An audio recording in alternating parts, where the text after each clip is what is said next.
नमस्कार, आप देख रहे हैं सी न्यूज भारत। मैं हूं आपके साथ स्नेहा सिंह। वक्त हो गया है न्यूज बुलेटिन का।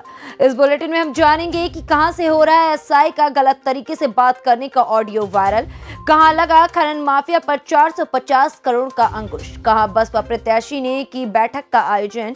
साथ ही जानेंगे कि शिविर आयोजन में कॉलेज के छात्र छात्राओं ने किन विषयों पर किया जनता को जागरूक। ऐसी तमाम खबरों पर विस्तार से करेंगे चर्चा। तो चलिए शुरू करते हैं खबरों का सिलसिला। मैनाटांड थाना के एसआई पवन सिंह का मारपीट के मामले में सूचना देने वाले अभद्र व्यवहार करने का ऑडियो सोशल मीडिया पर वायरल हो रहा है। जानकारी के अनुसार बताया जा रहा है कि मैनाटांड थाना क्षेत्र के रामपुरवा गांव में प्रेम प्रसंग मामले को लेकर 26 फरवरी को दो पक्षों के बीच घर पर तोड़फोड़ व जमकर मारपीट हो रही थी। तभी राजेंद्र शाह के पुत्र अर्जुन कुमार ने मैनाटांड थाना एसआई पवन कुमार सिंह को फोन कर सूचना दी। तभी एसआई पवन कुमार सिंह ने उनके ऊपर भड़क उठे और अभद्र तरीके से गाली देकर फोन को काट दिया। देखना है कि इस तरह के अभद्र व्यवहार पर उच्चाधिकारी क्या संज्ञान लेते हैं। सब चाची को और मेरी माँ को सब खींच के मारने लगा। थाना को आपने फोन किया तो क्या बोले वो साला सब बांध चोट का गाली देकर अब फोन काट दिया। उसके बाद फिर यहाँ से एक लड़की को भेजा तो उसको भी मार कर खेत दिया वहाँ से। और यहाँ पे चौकीदार भी थे, वो सब उसके सामने सब काम हुआ है। सब जानते हैं कौन है वो थाना के? तो रामाशंकर चौकीदार है। नहीं ना, जिस किनके पास आप फोन किए थे? वो ये थी पवन सिंह शायद नाम है।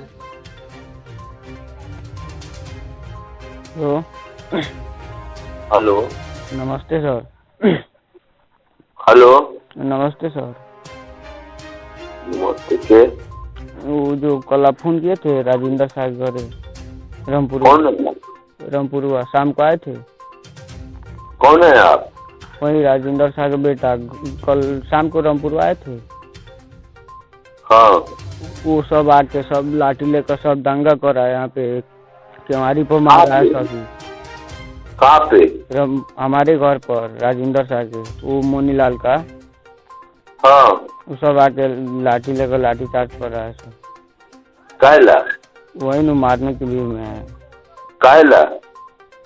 वही सब मार रहा है, सब कमाड़ी तोड़ रहा है। घर पे कोई नहीं है, तो लेडीज है, सब बच्चे हैं। कायला? वही मारने के लिए सबको। अरे चला कायला आए? वही हेलो, तो आए थे वो केस में, जो लड़का लेकर एक लड़की को भागा है। अरे बोचल वाला बताया हमरा तुम, ये अभी बता रहा है फोन पर। बेतिया से सीनू संवाददाता विनोद कुमार की रिपोर्ट।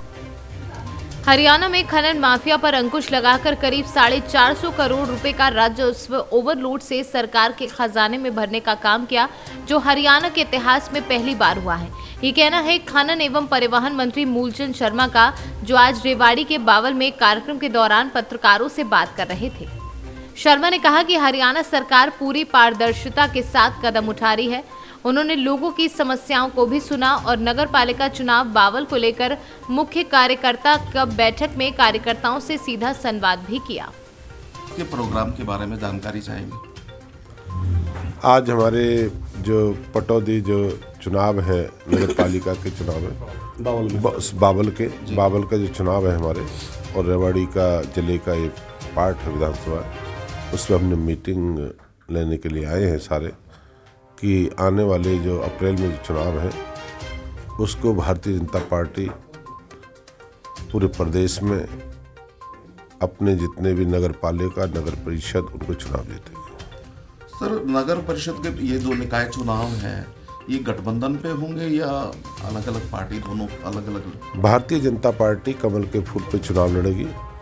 अभी हमारा सारा भारतीय जनता पार्टी के एक ही कमल के फूल पे अपना चुनाव जीतना, अपने प्रत्याशी, और जो संगठन जो है संगठन तय करेगा कि किसको कहाँ लड़ना है, पर ये मान के चलिए भारतीय जनता पार्टी के अपने प्रत्याशी होंगे और कमल के फूल पर चुनाव लड़ेंगे। जो प्रदेश में निकाय की चुनाव है, जो परिणाम आएंगे वो पिछले 7 वर्ष के कार्यकाल की जो है उनकी योजनाओं का जो है उसका लेखा जोखा होगा कहीं? नहीं, प्रदेश के मुख्यमंत्री मनोहर लाल के नेतृत्व में जो पूरे प्रदेश में जो ऐतिहासिक विकास हुए हैं, और जो पूर्व की सरकार में जो 55 वर्ष जो देश और प्रदेश को जो लूटने का काम करा है, जहाँ पर जातिवाद परिवारवाद सबको बढ़ावा मिला है, उसका खात्मा है, भ्रष्टाचार को ख़त्म करा है, सबका साथ सबका विश्वास, इस नारे को साथ लेकर चल रहे हैं। और जितनी इस सरकार में जितने किसानों को, मजदूर को, कर्मचारी को, व्यापारी को लाभ मिला है, एक एक चीज को लोग। हरियाणा से सीनू संवाददाता चैन सिंह की रिपोर्ट। जनपद कासगंज के बसपा से सदर मोहम्मद आरिफ ने कार्यकर्ताओं व मतगणना के लिए चयनित किए गए अभिकर्ताओं के साथ बैठक की। उन्होंने कार्यकर्ताओं से मतगणना के दौरान सजग रहने की बात कहा कि किसी की तरफ ध्यान न देकर वह केवल ईवीएम व गणना पर ही ध्यान रखें। किसी के द्वारा दी गई कोई खाने पीने की चीजें न खाएं और सभी को खाना हमारे द्वारा टेबल पर ही उपलब्ध कराया जाएगा। इस दौरान जिले के बसपा के कोऑर्डिनेटर सूरज सिंह, जिलाध्यक्ष एसएस भारती, वरिष्ठ नेता शहनवाज के अलावा 100 से अधिक कार्यकर्ता व अभिकर्ता उपस्थित रहे। आप विधानसभा 100 से बसपा के प्रत्याशी हैं। आज जो आपने जो दिशा निर्देश दिए हैं कार्यकर्ताओं को, वो क्या है? आने वाली 10 तारीख में जो काउंटिंग होगी वोटों की, उसमें इतना सक्रिय रहने की ज़रूरत है कि कार्यकर्ताओं को बताया गया है, क्योंकि सामने जो सरकार चल रही है उसकी नीयत पर शक पूरी तरीके से है। हमारी नेता माननीय बहन जी ने बार बार ये कहा है कि भाजपा की सरकार से होशियार रहो, इसलिए हमने अपने सारे कार्यकर्ताओं को तैयार कर दिया है कि काउंटिंग में सक्रिय रहना है, एक एक वोट पे एक एक मशीन पर नज़र रखनी है, क्योंकि आने वाली सरकार बसपा की है और पूरे बहुमत से बहुजन समाज पार्टी सरकार आ रही है। माननीय बहन जी 5 बार मुख्यमंत्री बनने जा रही है। जी, अगर बात की जाए उत्तर प्रदेश में आपने जो चुनाव लड़ा था वो किन मुद्दों पर? हमारे यहाँ मुद्दे मायने रखते हैं, हमारे यहाँ विकास मायने रखता है। माननीय बहन जी की पिछली सरकारों के जो काम किए गए हैं, उसके बाद जो विकास आज तक नहीं हुए हैं, आने वाली सरकार में भी लॉ एंड ऑर्डर से लेकर के सारे विकास कार्य कराए जाएंगे, चाहे वो महिला सुरक्षा का हो, चाहे वो शिक्षा का हो, चाहे स्वास्थ्य का हो, और चाहे वो किसी भी अन्य जातिवादी जो मानसिकता रखने वाली पार्टियाँ, उनके विरुद्ध हम लोग जो है ऐसा काम करने जा रहे हैं कि जो जनता के हित में रहे, जो गरीब मजलूम जनता के हित में रहे। जो इन लोगों ने काम नहीं किए, माननीय बहन जी अपने विकास कार्यों के जरिए इनके काम करेंगी। बीजेपी से क्या डर लगता है? देखिए, ये लोग तो डराने वाले हैं, लेकिन जो बहुजन समाज पार्टी का सिपाही है, ना वो डरा है, ना वो दबा है, ना कभी आगे डरेगा। बहुजन समाज पार्टी एक ऐसी पार्टी है जो सम्मान देती है, शिक्षा देती है, सुरक्षा देती है।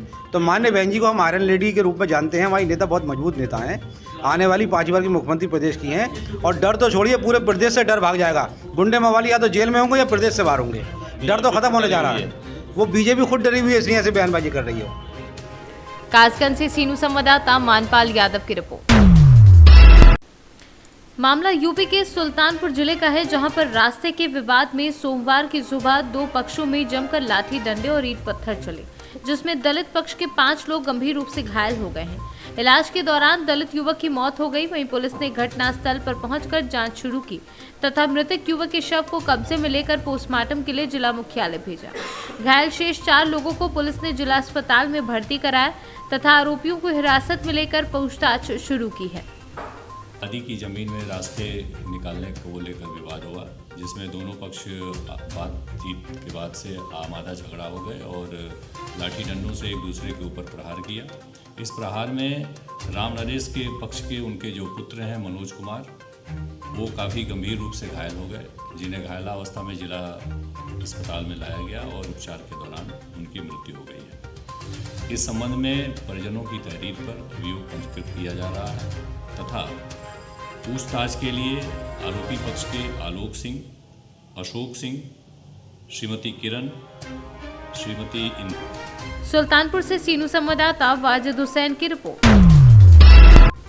काला पीपल के स्वर्गीय राजीव गांधी शासकीय महाविद्यालय की राष्ट्रीय सेवा योजना इकाई द्वारा ग्राम भर्ती में 7 दिवसीय शिविर का आयोजन किया गया। शिविर में कॉलेज के छात्र छात्राओं ने गांव में स्वच्छता, जन स्वास्थ्य, पर्यावरण के प्रति जन चेतना, नशा मुक्ति सहित विभिन्न गतिविधियों के द्वारा ग्रामीणों को जागरूक करने का काम किया। वहीं शिविर का समापन कार्यक्रम आयोजित किया गया, जिसमें मुख्य अतिथि काला पीपल विधायक कुणाल चौधरी रहे। कार्यक्रम की अध्यक्षता महाविद्यालय के प्राचार्य डॉक्टर ओम प्रकाश शर्मा ने कहा। सर, इन दिनों में यहाँ पर गतिविधियाँ, ये जो व्यवस्था एनएसएस के माध्यम से यहाँ वर्दी में की गई है, हमारी जो संस्था है या जो एनएसएस संस्था है उसके द्वारा ये निर्देश दिए जाते हैं कि किसी भी संस्था में जब एनएसएस का कार्यक्रम चलाए जाते हैं, वर्ष में एक बार 7 दिवसीय जो है रुकने का कैंप रहता है, उसमें बच्चे जो थीम आती है उस थीम पे काम करते हैं। जैसे यहाँ भर्दी में ये लगाया गया था, भर्दी में नागरिकता को जागरूक करने के लिए, साफ सफाई के लिए प्रेरित करने के लिए नाली यहाँ बंद है और नाली को साफ किया गया। यहाँ गंदगी थी, वहाँ गंदगी हटाई गई। बच्चों ने यहाँ भी देखा कि जो स्वास्थ्य के कारण है उन कारणों को जाना, उसके लिए पूरे ग्रामीणों को समझाया गया, महिलाओं को समझाया गया। इसके साथ साथ जो गंदगी थी वहाँ उसको दूर करने के लिए प्रयास किया गया। इसके अलावा गाँव में जो सरकारी योजनाएं चल रही है उस योजनाओं से कितने लोगों को फ़ायदा मिल रहा है नहीं मिल रहा है, उसके लिए एक सर्वे, साइकोलॉजिकल प्रश्नावली बना के एक सर्वे उससे कराया गया, जो उसके जो रिजल्ट आएंगे उसके आधार पर प्रशासन को और जनप्रतिनिधियों की उसकी रिपोर्टें भेजी जाएगी ताकि उस पर कुछ काम हो सके। तो ये निरंतर एक सेवा भावना के लिए, बच्चों में स्किल डेवलप करने के लिए, स्व विकास करने के लिए, उनमें अपनी ऊर्जा बढ़ाने के लिए, सेवा भाव को समझने के लिए, संस्कार को समझने के लिए ये कार्यक्रम आयोजित किया था। उसी के तहत ये 7 दिवसीय आवासीय कार्यक्रम एनएसएस का भर्दी में किया गया था, जिसका आज समापन हुआ। विभिन्न प्रकार की गतिविधियों में संलग्न होकर बच्चों ने पूरे गांव में काम किया, जो मैंने अभी थोड़ी देर पहले आपको चर्चा में बताया। उस थीम पर ही सारा काम उन्होंने किया, इसलिए इनको बहुत बहुत धन्यवाद है। कि राष्ट्रीय सेवा योजना के तहत भर्दी ग्राम में कैंप लगा था कॉलेज का। बच्चों के अंदर जो ऊर्जा और जो जिस प्रकार से उनके अंदर भाव है कि कैसे सेवा करी जाए, कैसे लोगों को जागरूक करी जाए, जागरूकता अभियान के रूप में भी चलता है। एक विचार भी देखते हैं कि किन परिस्थितियों के अंदर लोग जीवन यापन करते हैं और उनका क्या निराकरण हो सकता है। तो ये इस योजना के अंतर्गत में शामिल हुआ। और जिस प्रकार की ऊर्जा यहाँ के बच्चों में है, कई लोग खेल जगत में अच्छा अपना नाम रोशन कर रहे हैं, कई शिक्षा जगत में अपना नाम रोशन कर रहे हैं, और हमने कोशिश भी करी है कि कैसे इस व्यवस्था को बढ़ाए। जब हम 3 साल पहले मैं विधायक बना था तब शिक्षकों की बहुत कमी थी, तब इंफ्रास्ट्रक्चर की कमी थी, तो हमने लगभग एक बड़ा ऑडिटोरियम, एक वहाँ पे स्पोर्ट्स का बैडमिंटन हॉल, और अभी लगभग 3 करोड़ 75 लाख की हमारी एक वो बिल्डिंग भी स्वीकृत, तो उसके ऊपर भी काम। तो कैसे बेसिक इंफ्रास्ट्रक्चर दिया जाए, उसके वहाँ पे उसका डेंटिंग पेंटिंग के लिए भी करीब 27 लाख रुपए। तो इस तरह से हम काम कर रहे हैं कि उस शिक्षकों की व्यवस्था भी, आज कई शिक्षक हम उस दौर में लेके आए थे, तो आज लगता है कि शिक्षा का महत्व के साथ यहाँ के और बच्चों को, क्योंकि स्कूली शिक्षा का बड़ा अच्छी जगह काला पीपल है, पर साथ में एजुकेशन, हायर एजुकेशन के लिए हम यहाँ पे लगे कि उसमें भी और व्यवस्था। शाजापुर से सीनू संवाददाता संदीप गहलोत की रिपोर्ट। अलीगढ़ में श्रीमद् भागवत कथा का आयोजन बड़े ही धूमधाम से किया गया, जिसमें पहले कलश यात्रा बैंड बाजों के साथ निकाली गई। वहीं कराने वाले निवेदक समस्त नगरकोट धाम मंडल के पदाधिकारियों ने रामनगर कॉलोनी, बरौला बाईपास, विश्व बैंक कॉलोनी के पास स्थित में भागवत कथा का आयोजन हुआ, जहां सुनने वाले व्यास जी, श्री विजय गुप्ता जी महाराज व अन्य लोग मौजूद रहे। आरती लगाई बड़ी धूमधाम से, विशाल जनसमूह बड़ा पावन महायज्ञ में, और रामनगर की जनता को मैं बहुत बहुत धन्यवाद देना चाहूँगा, जिन्होंने अपना सर्वस्व त्याग करके केवल हरि के चरणों की तरफ मोड़ किया है। मैं बहुत बहुत आभार व्यक्त करता हूँ, उनको धन्यवाद देना चाहूँगा अपनी तरफ से, व्यासपीठ की तरफ से, अपने गोपाल जी की तरफ से, जिन्होंने बड़ी भारी संख्या में आकर के और यहाँ पर ये रुद्राभिषेक किया और यज्ञ किया। आज छठवां दिन है, भागवत में बहुत बड़ी भारी भीड़ के माध्यम से यहाँ दर्शन दे रहे हैं। मैं बहुत आभार व्यक्त करता हूँ। भैया जी, ये आपने यज्ञ कराया है, ये सामूहिक है? हाँ, ये सामूहिक यज्ञ है, और यज्ञ तो सब सामूहिक ही पूरे हैं, पर्सन नहीं होते हैं। कोई अकेला कराना भी चाहे फिर भी वो सामूहिक ही बन जाता है, ये सामूहिक है। अलीगढ़ से सीनू संवाददाता हरीश कुमार शर्मा की रिपोर्ट।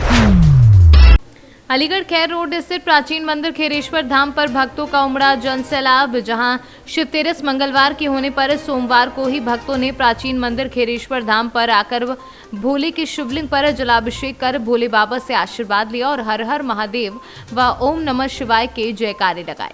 अलीगढ़ से सीनू संवाददाता हरीश शर्मा की रिपोर्ट।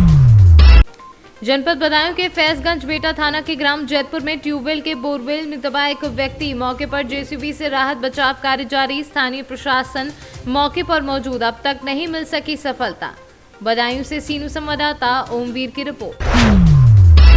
मन में उत्साह और लगन हो, उनके अंदर की शक्ति को जगाने वाला कोई मिल जाए तो बच्चों के लिए कोई भी काम असंभव नहीं है। चंदौली के पंडित कमला त्रिपाठी राजकीय स्नातकोत्तर महाविद्यालय के बच्चों ने ऐसा ही कुछ सराहनीय कार्य कर दिखाया है। पर्यावरण प्रभारी रीतू खरवाड़ से प्रोत्साहित होकर और कार्यशाला प्रशिक्षक सुषमा सिंह के मार्गदर्शन से छात्राओं ने बहुत ही कलात्मक व मनमोहक सजावटी सामान का निर्माण किया है। वह भी बाजारों से खरीदी गई सामग्री से नहीं, बल्कि विद्यालय की साफ सफाई के दौरान फेंके जाने वाले कचरे से सजावटी सामानों को आकार दिया है। कुछ छात्राओं ने अपने हुनर से फुल्की भी बना डाली, जिसके स्वाद का आनंद सभी शिक्षकों ने लिया और खूब तारीफ के पुल बांधे। अपना नाम और परिचय बताएं सर। डॉक्टर पंकज कुमार झा, प्राचार्य पंडित कमलापति त्रिपाठी, राजकीय स्नातकोत्तर महाविद्यालय चंद्रपुर। आज इस कॉलेज में किस तरह का कार्यक्रम है? ये गृह विज्ञान के द्वारा वर्कशॉप कराया गया है वेस्ट मटेरियल से ये यूज़फुल चीज़ बनाने के लिए। बच्चियों ने बहुत मेहनत की है और सभी ने काफ़ी मेहनत से सारे सामान तैयार किए हैं। ये इनके जीवन के आने वाले जीवन के लिए भी बहुत ही बेहतर है। इससे कोई भी अपनी जीवन चला सकती है। कौन से कोर्स के स्टूडेंट हैं ये लोग? ये सब BA गृह विज्ञान first year second year. Chandauli से सीनू संवाददाता सुमित सिंह की रिपोर्ट। खबर गाजीपुर से है, जहां बहरियाबाद के सुभाष विद्या मंदिर इंटर कॉलेज के मैदान में भारतीय जनता पार्टी के द्वारा कार्यक्रम का आयोजन किया गया, जिसके मुख्य अतिथि मध्य प्रदेश के मुख्यमंत्री शिवराज सिंह चौहान मौजूद रहे। इस दौरान मुख्यमंत्री शिवराज सिंह चौहान ने जनता को संबोधित करते हुए गीता के श्लोक के साथ उद्बोधन प्रारंभ किया। कहा कि धर्म की रक्षा व दुष्टों का संहार करने के लिए राष्ट्र नायक के रूप में प्रधानमंत्री नरेंद्र मोदी व मुख्यमंत्री योगी आदित्यनाथ लगे हैं। आगे उन्होंने अति उत्साह में नारे लगा रहे कार्यकर्ताओं को शांत कराते हुए कहा कि कोरोना संकट के समय सरकार ने वैक्सीन बनाने के साथ करोड़ों लोगों को वैक्सीन लगवाई। अखिलेश यादव वैक्सीन लगवाने से मना करते थे, लेकिन अंधेरे में चुपके से वैक्सीन तो लगवा लिए, पर लोगों को मोदी वैक्सीन बताकर गुमराह करते रहे। कोरोना काल में रोजी रोटी का संकट आया तो प्रधानमंत्री मोदी व मुख्यमंत्री ने गरीबों को मुफ्त राशन देकर गरीबों का जीवन बचाया और 40 लाख आवास गरीबों को दिए। होली तथा दीपावली पर मुफ्त सिलेंडर देने के साथ ही मुफ्त बिजली देने की बात कही।